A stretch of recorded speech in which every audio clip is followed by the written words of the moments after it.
Okay, so hi, my name is Sally Lynn MacDonald. I'm a Golden Artist Educator, and part of that means that I spent some time with them 2 years ago in New Orleans, just going through everything and getting every question answered. And a lot of it, what I learned so much about was about the things I'm discussing today, not as much color as all these modifiers and gels and pastes and grits, oh my, all these things that we can use to work with our paints and not only use as a place to paint upon, but to just change things around a lot. So it's a question I get answered all the time. We all walk into the art supply store and you just see all of these shelves filled with these things that aren't paint.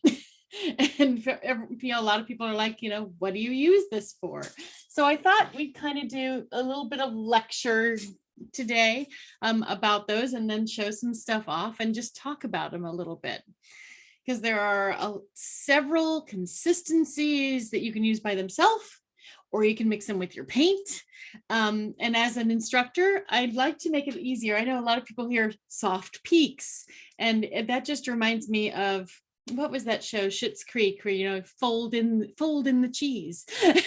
No one knows what it means. So I'm going to make this a little simpler, and the kind of words I use to describe viscosity, which is in and of itself a weird word, but the thickness or how something works. I like to use words like honey, yogurt, toothpaste, and peanut butter, because those kind of tell me what it's going to act like when I work with it. So I'll try and describe those to you, as well as other qualities. So we're going to first start with my top row. What I'm going to do is flip to something so you can see this better than this visual aid that I have here. So I'm just going to share my screen real quick so that you can see this chart. You got it? Can everyone see that? Good.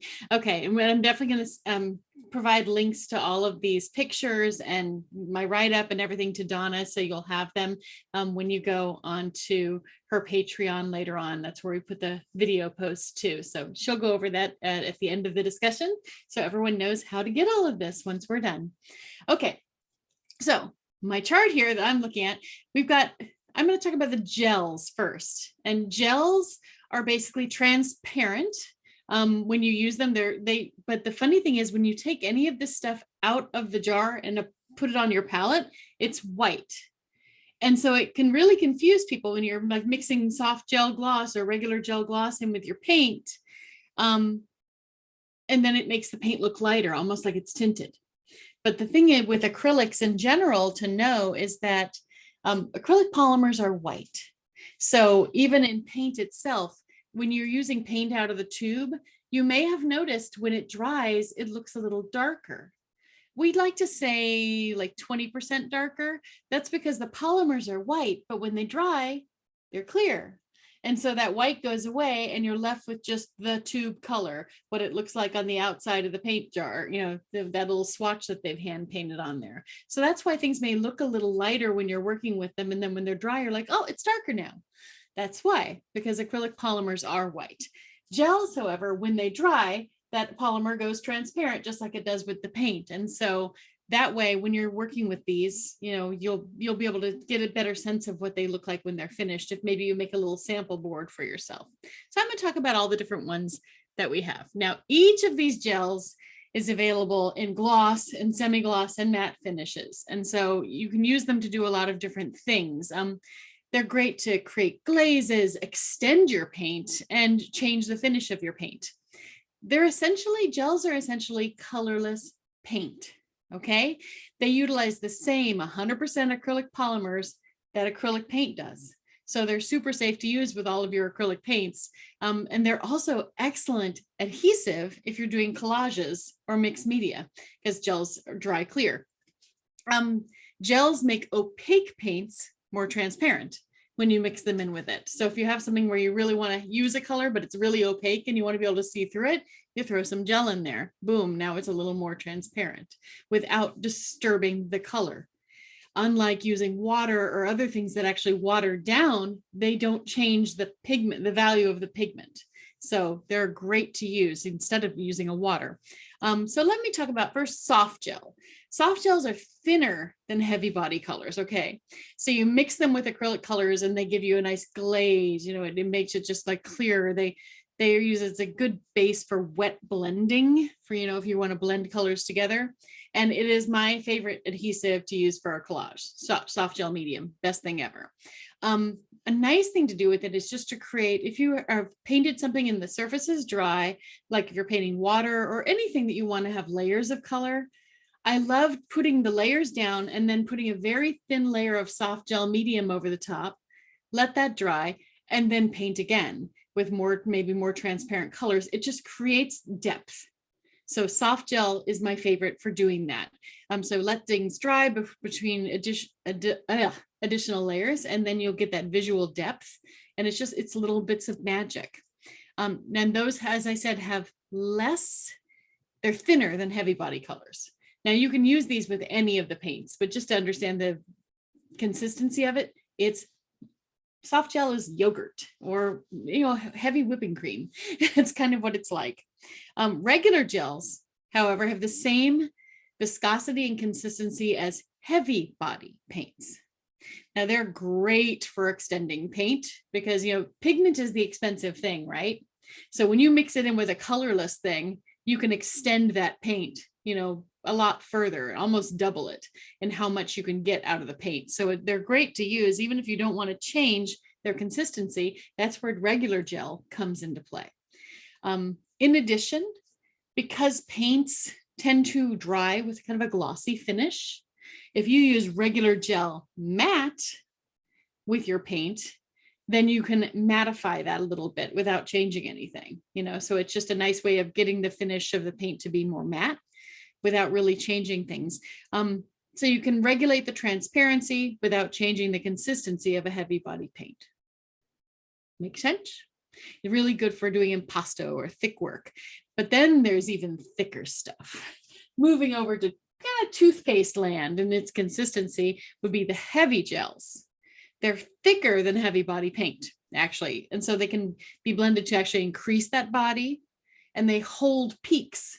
So think like toothpaste, when you put it, that beautiful toothpaste, when you put it on the toothpaste, it looks, it actually holds those peaks when it's dry.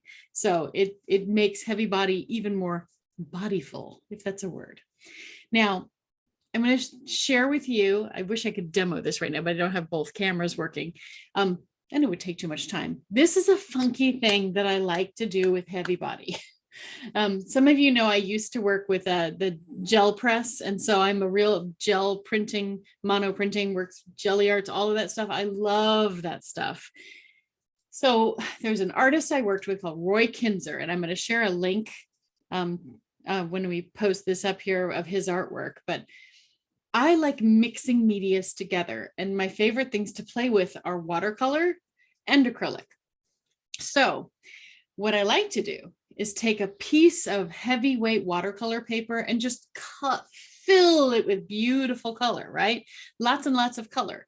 But what I don't like about watercolor is that it tends to all go bye-bye when I work with a lot of other wet media, or it changes.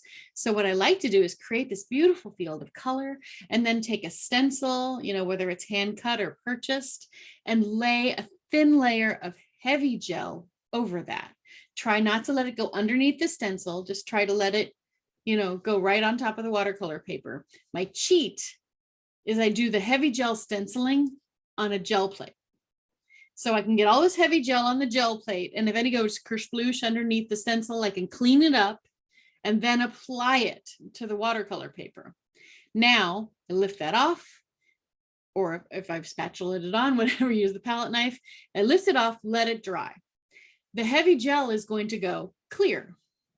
Okay, but everywhere where it didn't touch, where the stencil pattern wasn't there, you're actually going to have exposed watercolor, and that I literally the next morning will put under the sink and rinse it off. So all of the watercolor paint that wasn't covered by the gel will just come right off, and you'll have this raised gorgeous, blendy, watercolor stuff frozen in time on that piece of paper. And then you can go paint and go to town and use sprays and use everything you want to, and it won't move. So I have some microphone. Let me fill that. Sorry, let me just 1 second.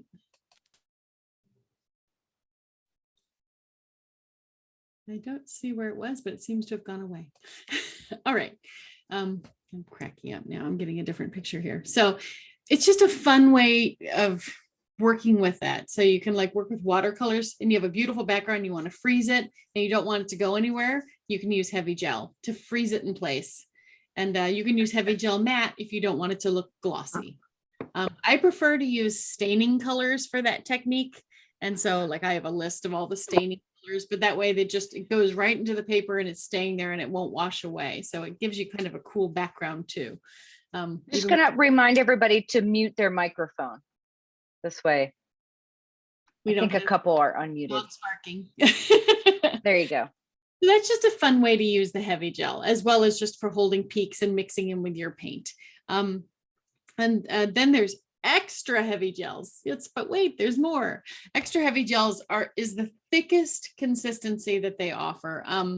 You can just increase the body. They hold not only peaks, but tool marks. So if you want to use, fun tools and different things to create texture, it'll hold all of those marks, which is really fun. And just understand when you're using these on a piece, you could have a piece that's, pretty much flat in dimension. And then say you've got waves and you want to have some swells in those waves, that part you can do, with the extra heavy gel. So you can think about the dimension of your piece and use it in certain places and not in the rest at all. And all of these techniques work together. So I just want you to understand that using something could be just one color or one set of colors that you're using it with, especially when we get into some of the grits, you'll understand why that is. There's one thing to know, however, about gels. Even though they do dry transparent, they tend to shrink a little bit when it dries. So if you're doing something that's right, straight on edge to edge, you have something that has to go within a certain area and it can't get smaller than that kind of thing. It's really good to use something called a high solids gel. That one is made for less shrinkage. It's kind of Seinfeld. Less shrinkage if you use the high solids gel, and that just has more stuff in it that makes it not shrink, so it gives you kind of it blends really well, but it's similar to the heavy gels in this consistency. So it's not going to give you the tool marks as well as the other one, but it won't shrink as much.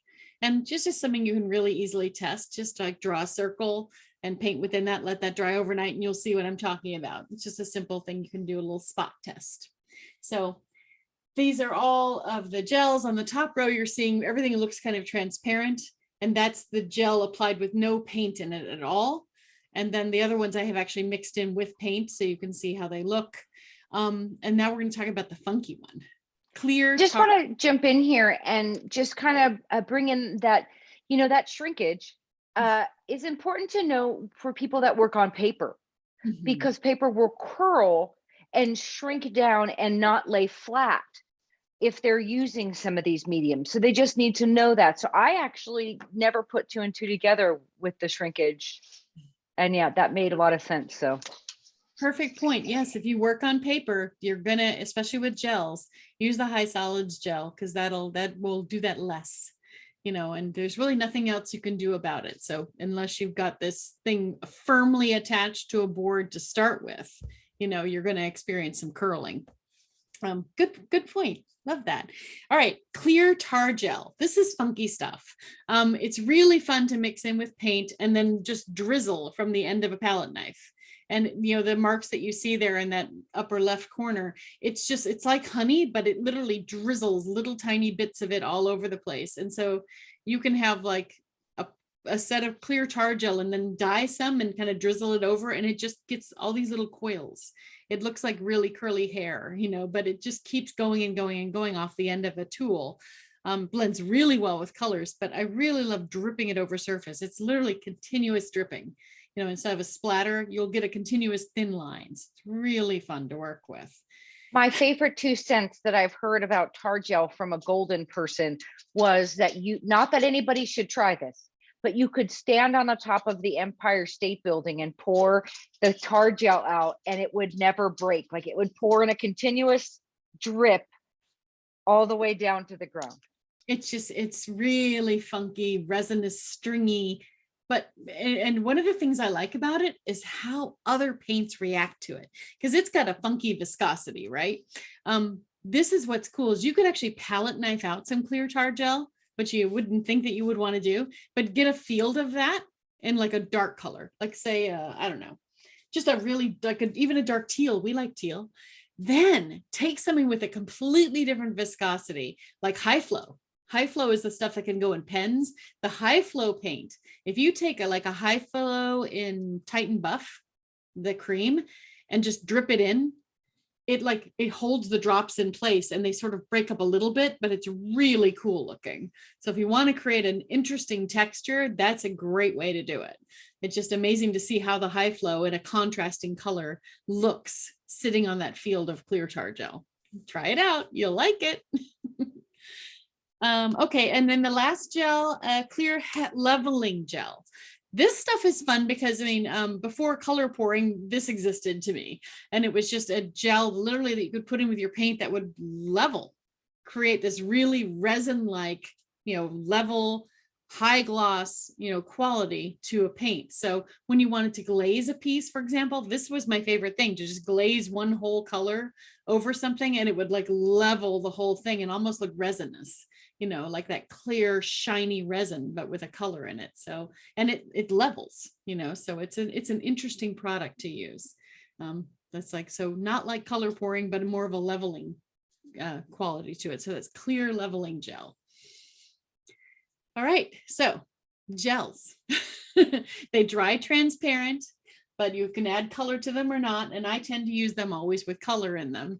I don't tend to use them just by themselves because it's hard to see, but they're fun for adding just an interesting texture to a piece. And you could just palette knife them on in certain areas in a color and create really cool textures. So that's gels. On to pastes. Pastes, they're unlike gels, pastes are opaque.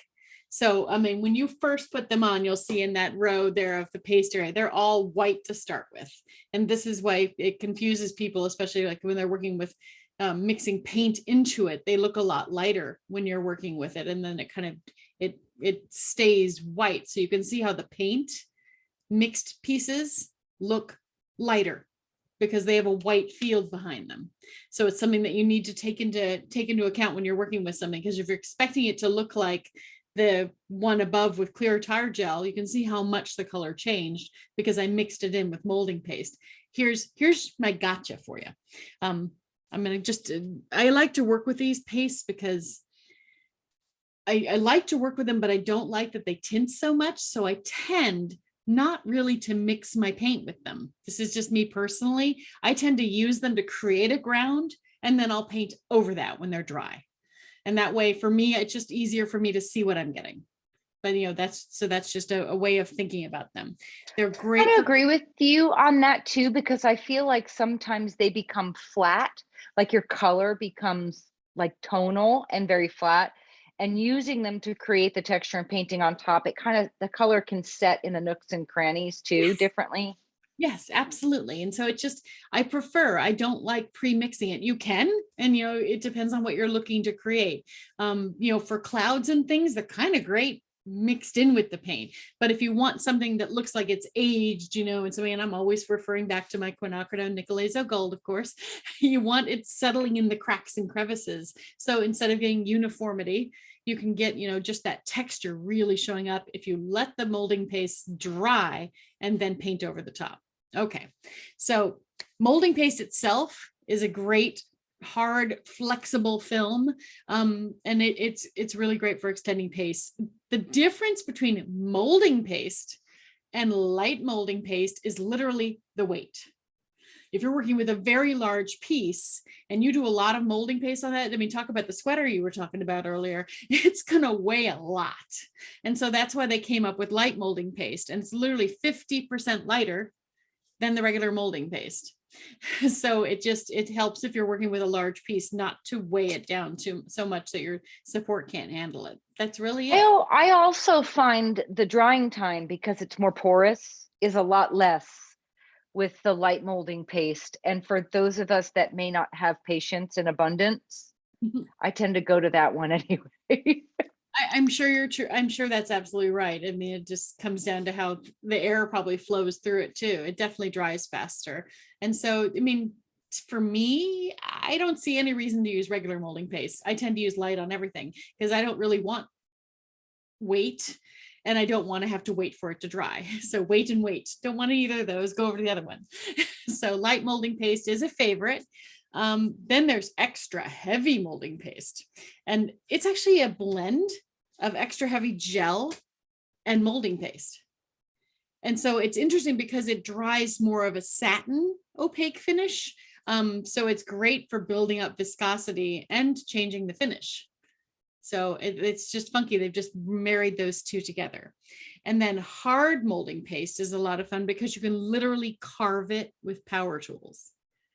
You can put a surface in there and then use power tools and all kinds of different, hard things to etch into that surface and make it work the way you want to. So it's made to be used that way. Again, that's why I don't tend to mix my paint into it. I tend to make the surface and then mess with the surface and then paint over it. Did anybody else here get the tingles when she said use power tools and carve into it? That just made me happy. This is the Dremel. Every time I take out my Dremel, I take a picture of my fingers to remember what they were like before I lopped one off. I'm not great with power tools, but I do love them. And it's a fun thing to use. And so that's the hard molding paste. Now, coarse molding paste, it's funky because it's actually translucent in a thin application. And so that's the difference with it and some of the other ones. And we'll see, and mine is kind of a thick application there, but it's more translucent. So if you don't really want to totally cover something up, but you want some texture, that's a good choice there. And it's not something who does the naming? It doesn't really tell you that, but it's important to me to know that. And it has a tooth like fine sandpaper.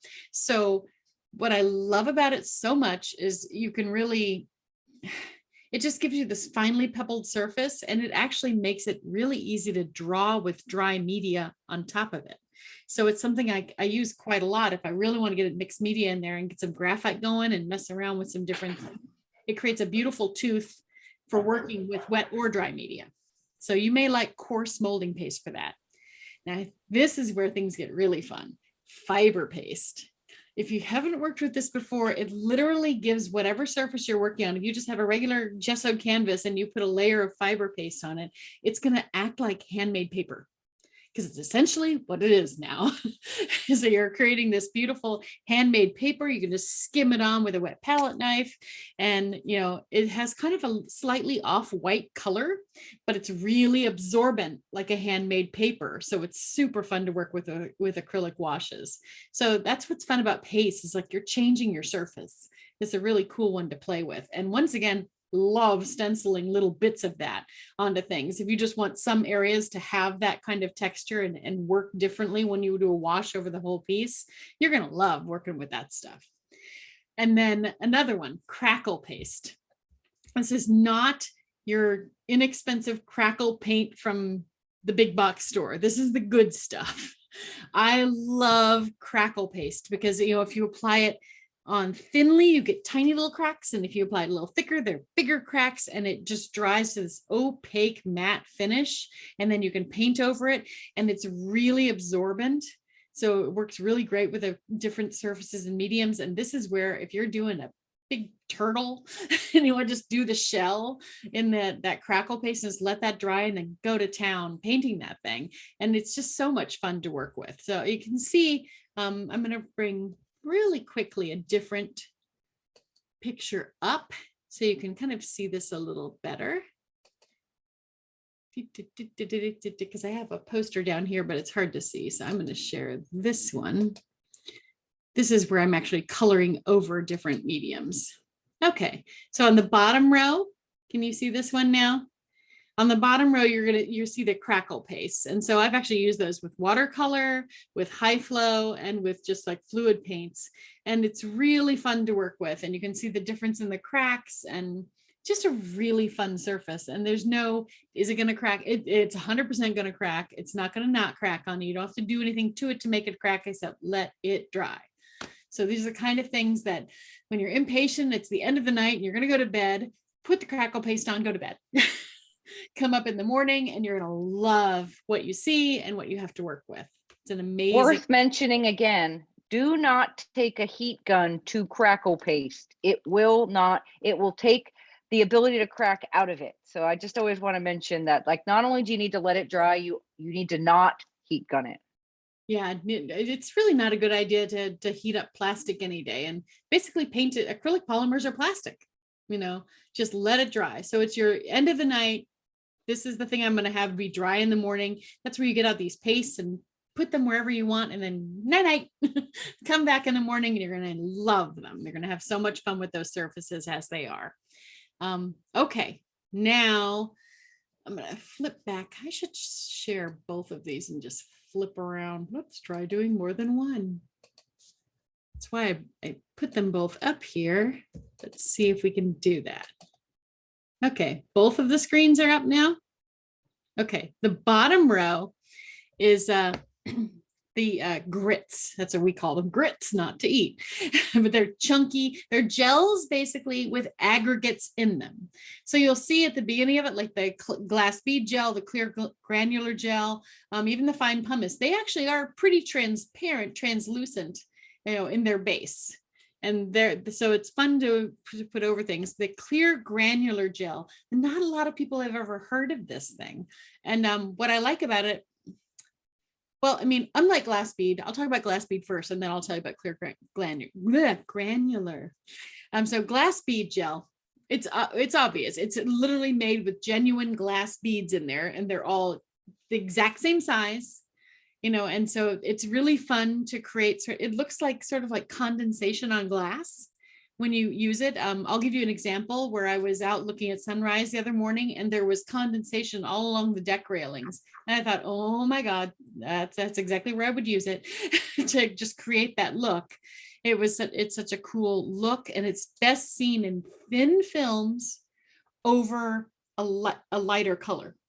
That way, the light can get through the glass beads and illuminate them.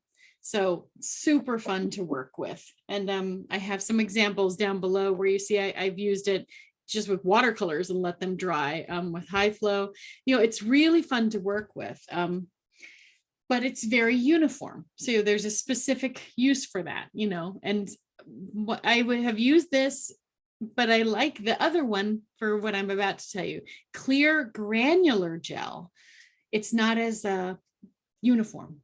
So what's neat about it, it's like granular acrylic solids, and it has really good clarity and durability, and it has this coarse texture that's clear and it dries translucent. But if you want to have like the top of the foam on waves, when waves are breaking, put a little bit of this on there. You're going to love it. You can see through it to the white that you already painted, and you're just going to get that sense of that it's just crackling right off of the canvas, and just a little bit goes a long way. You'll love it because of its not uniform look, because it'll really look more organic. So I love it for the top of waves breaking, or even sea foam coming in over the shore, when you've got some shells and stuff. It looks real, very organic. So it's super fun to work with. And very durable. So it's like, it can be that little top coat of something. It's not going to go chip and flake off. So you'll really like working with that. And then one of the last ones, I don't tend to work with the really heavy pumices. You can see them on the bottom and going towards the right. They almost look like sand. You can literally make something look like sand in your work, and it'll stay together and not flake off. So all the way from extra coarse to coarse, but then fine. These mix really well with paint. They take on all the color. So it's not sand. It is taking on the color. If you put paint. Mute, Miss Janine. Sorry. Mute that one. Okay, good. So it's not sand. You can literally color it with paint. It's going to take on the color, but the fine pumice oh my gosh, it creates a drawing ground like you wouldn't believe. We aren't really discussing grounds today. There are lots of things for making a surface work for other things like watercolor grounds and stuff, but fine pumice gel, it just feels like that, even, very, very fine, fine sandpaper tooth. But if you apply it thinly, it's also quite translucent. So, it has a little bit of a sandy texture color, but it's something that you can use to create a very, very nice drawing ground, once again, for dry media. So I think you'd really, really like it. And this stuff can go anywhere from just a flat drawing ground to really building up almost an architectural, a concrete like finish, depending on which coarseness you go with. So they're amazing in what they can create. And once again, this is going to stick where it is. It's not going to flake off or break off. And it's just really fun to work with. But when you're trying to do thicker applications, definitely let a layer dry before you build it up, before you build it up, before you build it up. You can keep going. You just got to let the subsequent prior layers dry before you build up. You don't want to build up 3 inches of it and wait. So I'm going to go back to the weight. That the extra coarse pumices get harder, like heavier. So like the fine pumice weighs less than the jar of extra coarse pumice. Yes, much less. And they surprisingly have a good amount of flexibility, which you wouldn't think is important. But if you think about a canvas and how it's supported, a canvas does give. So it's very important. I've seen people try to use really like real sand mixed stuff. And this has been on here for 2 years and it still has flexibility. I can bend this and it's not coming off. So it really works nicely for a canvas application, obviously not a wearable, but it would work really well for, a canvas that does tend to bend. And just remember again, as Donna mentioned, this is something that would work really well on a panel, that has no give, because you're not going to have to worry about it dipping because it is weighty. All right. So that's basically all I got for you. You've gone over the entire range of all of these. And in the second chart with all the colors, I'm trying to show you that it's not just about paint color. I mean, acrylics, you can use these with watercolors and, just play around with them, because essentially when we're priming something with gesso, watercolor, what's nice about it is it's not going to absorb into, but it does stain and dye it. So the more staining a watercolor color is, it works really well for this purpose, and just really fun to work with these as well. So you can use acrylics, you can use watercolors. These grounds and grits and pastes and gels have a lot that you can work with and mess with and use for your applications. I'm so happy you did this today, because I find I have all of this and I just don't remember to use it. Like I still go back to the same old, but just even the reminder to mix my paint with them is like, and then play. Yeah, the nice thing with gels, I tend to, and with paste, I don't. But that's just me. And that's the play you got to have. Amy is saying, I used some light molding paste to create great texture for angel wings. That's a really nice one. And then Debbie says, I assume you can add pan pastel pigments to, or any loose pigment into any of these, even mica flakes. Pan pastel is interesting. If you're going to scrape it off and put it in the pigment, in the medium, you can do that. But putting it on top, if it's not an absorbent surface, like acrylic is plastic, and any kind of pastel is not going to want to stick to plastic. But if you scrape it out of the container and mix it into it, then yes. Yeah, you can work to try and just really get it into the paint. Yes. Because like you're saying, I mean, otherwise you're going to have to use some kind of sealer to make sure that it doesn't come off if you're putting it just on the top of the surface. And God knows I love to do that. And then we can go into pastel ground, but yeah, well, one of the things that I definitely want to say, because the pastel ground works really great, but you always want to seal things. And I tend to use a soft gel mat to seal things if I'm going to be using pan pastels on top. I know this has probably been brought up 10,000 times before, but when you're working with pan pastels, the last thing you want to do is brush on, that gel mat onto it. And so the best way to apply something to seal in a pan pastel is to use a gel plate, put your soft gel mat on the gel plate and just place it on top of the work and lift it off. And that way you're not moving the work. So you're just sealing it in and you know, and just applying it and get it off and then wash off your gel plate. That's a great way The to. other thing to also put in there is that any pastels, and I know this probably isn't even the topic of conversation at this point, but pastels in general are not meant to be sealed. They're supposed to be floaty and loose pigment. And so when you put any wet media over a powder that's meant to stay a powder, it does change. It probably will make your pastels more transparent. Typically, pastel artists double bevel mat their pastel work in a frame so that any loose powder can fall and it's not touching the glass. But for the most part, 90% of the time, a pastel artist will not seal their work. Yeah, I'm just talking about people who are using like art journals. So transfer from page to page, but I agree with you. Did want to point out, and there was actually an exhibit in New York. I of course didn't get to go see, but there was an exhibit called Breaking Glass that Golden was a sponsor for, where they have come up with a way to seal watercolor. I know, because watercolor you always see behind glass with all the, you know, with all the matting and behind glass to protect it. And part of the reason why watercolor artists have not really gotten the coin that oil and acrylic artists do is because of its impermanence as a material. You know, you have to worry about water, condensation, humidity, all this stuff. And Golden spent a lot of time coming out with, and I mean, we could have a whole discussion about this later, but it's really cool because they've created a way to do several different, you know, spray on different materials to actually seal it without ruining the look of the watercolor. And so that you could have a watercolor sitting there on a canvas, you know, with just an edged canvas or a panel without and it's not fragile. And it's not fragile.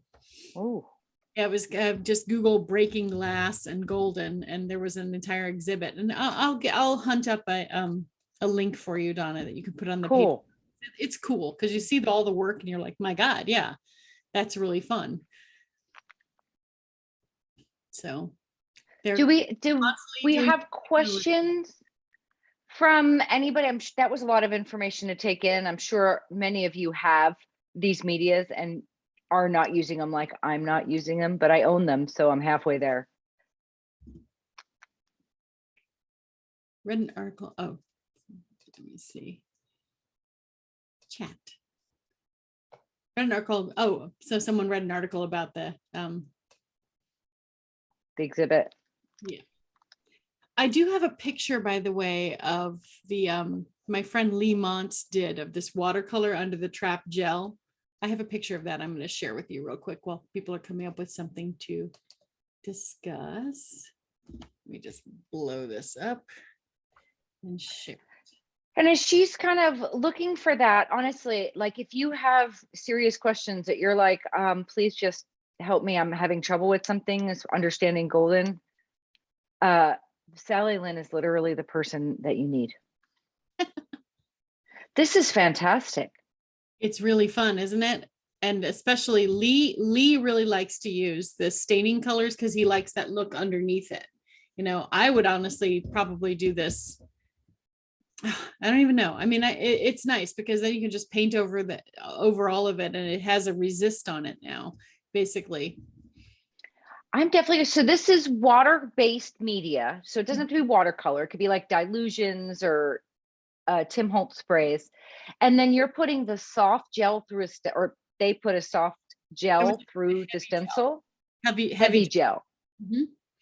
The heavy gel through a stencil, and you can choose which finish you want to work with. This is obviously, you know, a glossy finish, but you can choose the matte finish if you don't want it to have that glossy appearance, and just stencil over that. I stencil over a gel plate personally, but that's with a pretty large pattern because I'm actually going to, you know, push that onto my piece. But you just stencil over it. As you can see in some places with this work that Lee did, you know, the gel went beyond, you know, the perfect lines of the stencil, but I kind of love that. Yeah. especially the one with the more chevron-y, the upper left, dying. It's so beautiful. Yeah. So it's just a great texture that you can add to a piece of work, and you can do it in, like I said, in gloss or in matte. But you're basically putting that on there and just letting it sit overnight on a piece of like watercolor paper, let it sit overnight, and then run it under the sink and wash away all of the watercolor that wasn't covered up and frozen by the gel. So it's super, I'm doing that next. I love throwing things at you guys that's just different, something you can experiment with. And it's just a piece of watercolor paper. You can do it, so. I even like the color of the watercolor paper that was washed away, like just the distressed look of the remaining paper. Yep. And so I have a list of like staining colors that you can like take a quick screenshot on. Here you go. These are like some staining colors from Coarse, for example. Make that bigger. And what does that mean? Staining colors, that they'll permeate the paper pretty deeply. Is that what that means? They'll permeate the paper, and they'll also leave a bit of a mark behind. Even when you rinse them off, that's where the color is still there. They don't just go bye-bye. They leave a little bit of themselves behind if they're semi-staining. So you can like. I have never heard of semi-staining watercolor. I feel like I just won the lottery. Well, it comes down when you're doing watercolor, especially, and we haven't done a lot of talk about that. We certainly can in a future one, because I adore them.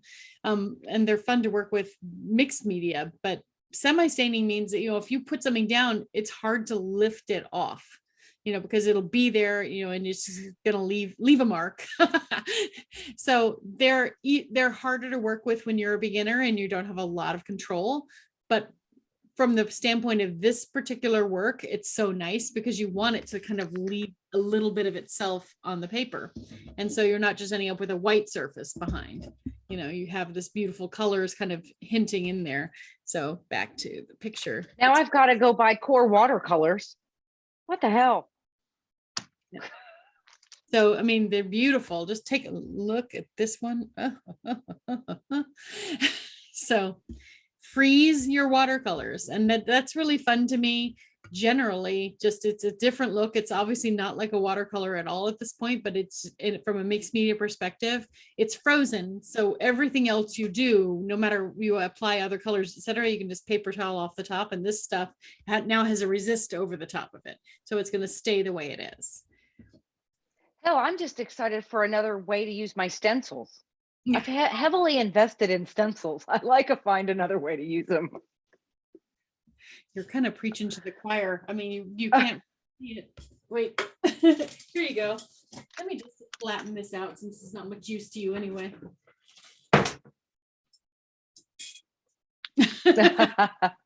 I've got a 6-foot stack of stencils back there. I adore them. They're great to use.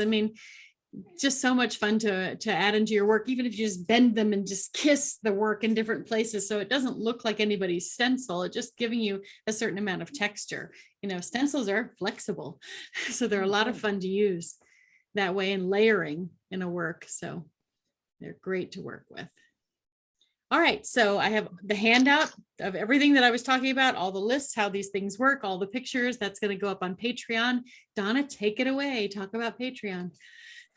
All right, so I think I would venture to say most of you over here are on my Patreon, but for those of you that are not, every time Sally Lynn does this, she always makes and spends, thank you, Sally Lynn, a decent amount of time putting together these PDFs so that you can have this tangible. I'm very much a printed out still kind of person, much to my children's chagrin. I have to print it. So all of those this replay and all of those handouts will be over there on Patreon as a post, so you can access them whenever you want. Does anybody have questions about Patreon or about Sally Lynn? Because Sally Lynn, you should throw in your website as well, because Sally Lynn is also a patron of mine over on Patreon. And also just any questions about the color talk that we had today, medium, textures, all those kind of things.